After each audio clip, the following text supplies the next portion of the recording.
फाकण्डली नृत्य भनेको विशेष गरी काठमाडौँ उपत्यकाको भक्तपुर जिल्लामा प्रचलित नेवार जातिको लोकनृत्य हो। फाकङ भन्नाले कर्कलोको साग हामी खान्छौँ। त्यो कर्कलोमा पानी माथिबाट छर्किँदा जसरी यो कर्कलो हलिन्छ, कर्कलो समाउँदाखेरि पनि कर्कलो जसरी हलिन्छ, त्यो एउटा प्रकृतिसँग जोडिएको नृत्यको रूपमा चाहिँ नि यो फाकण्डलीलाई लिएको छ।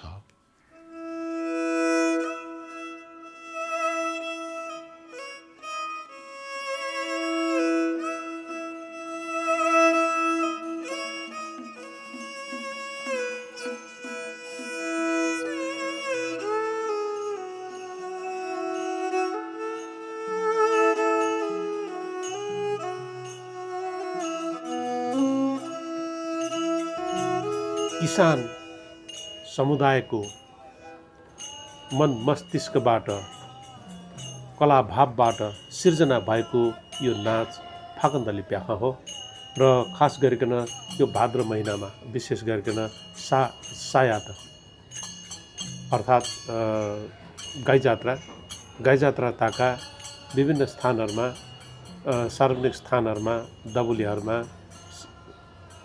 बाटोमा सबैले देख्ने ठाउँमा फाकण्डली प्याख प्रस्तुत गर्ने चलन रहिआएको छ।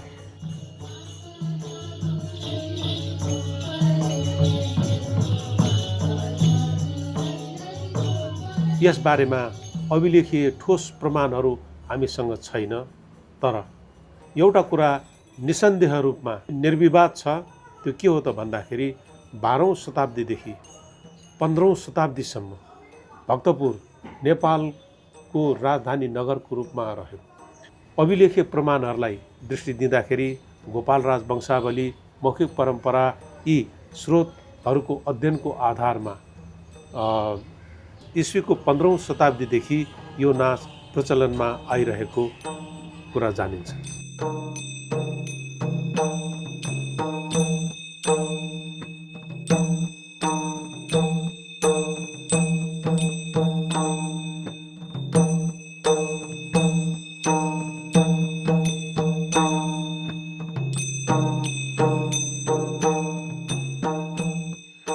कुनै समयमा सरकारलाई दबाब दिनको लागि हामीले गीत नृत्य मार्फत चाहिँ नि हामीले चाहिँ नि त्यो नाचगान बाहिर ल्याएको भन्ने चाहिँ नि मैले पनि सुनेको छु।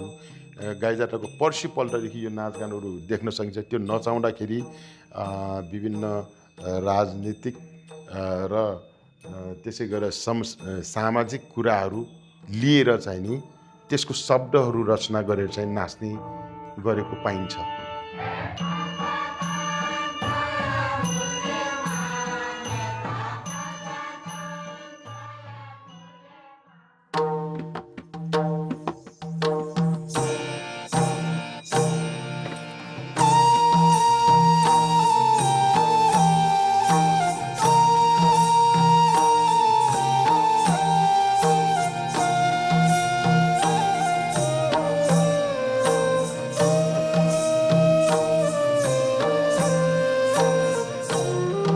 अहिले जुन रिसेन्ट टाइममा मैले जति पनि हिस्टोरिकल त्यो एभिडेन्सहरू अहिलेसम्म मैले फाकण्डलीको लागि भनेर लेखेको चाहिँ कुनै पनि आर्टिकल भेटेको छैन।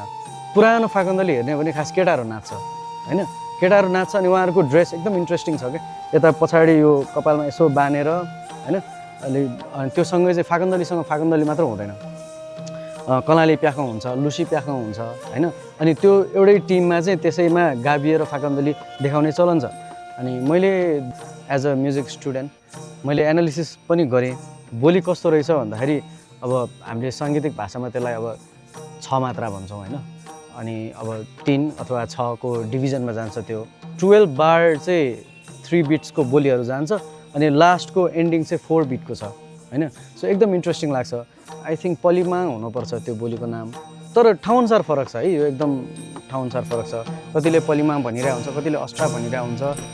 थाना झापे सकसिता थाना झापे सकसिता थोनुगाल नमस्कार थोनुगाल नमस्कार थोनुगाल नमस्कार।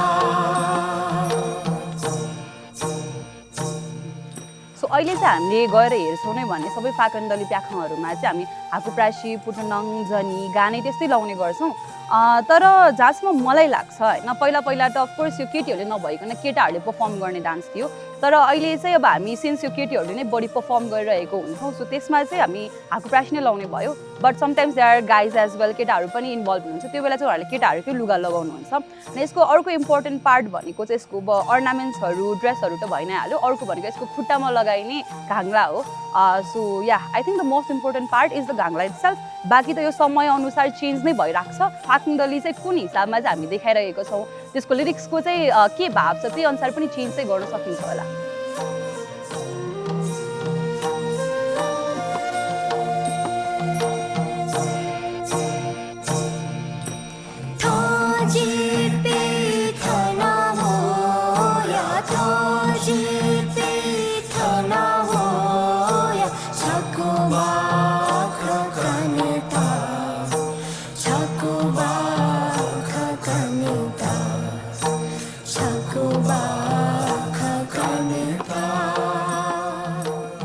प्याख भनेको त इन्ट्यान्जिबल हेरिटेजको कुरा आउँछ। यसलाई हामीले हुन्छ एक ठाउँमा जोगाएर राख्छु भनेर राख्न सकिने कुरा छैन। So the only way to preserve and promote फाकन्दली इज टु पर्फर्म इट। हुन त हाम्रो एउटा के यसको हुन्छ नि ड्रब्याक छ भने यसलाई चाहिँ हामीले सापारु सिजनमा मात्र पर्फर्म गर्न पाइन्छ भन्ने छ।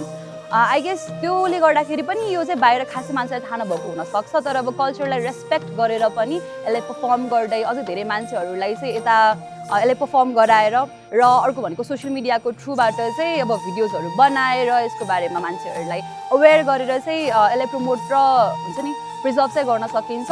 मैले मेरो साइडबाट पनि गर्ने भनेको त्यही हो। लाइक हुन्छ मैले पनि बच्चा बेलादेखि हेर्दै आए पनि I was not the one who was involve in it. पहिला मैले पनि लास्ट इयर मात्रै जोइन गरेको हो। सो यसरी नै हामीले हेर्नु भन्दा पनि गएर चाहिँ पर्फर्म गर्ने यसको बारेमा बुझ्ने र अफकोर्स यसको बारेमा भिडियोजहरू राखेर चाहिँ यसलाई प्रिजर्भ र प्रमोट चाहिँ गर्न सकिन्छ र म मेरो साइडबाट पनि त्यही नै गरिरहेको हुन्छु। बनिसी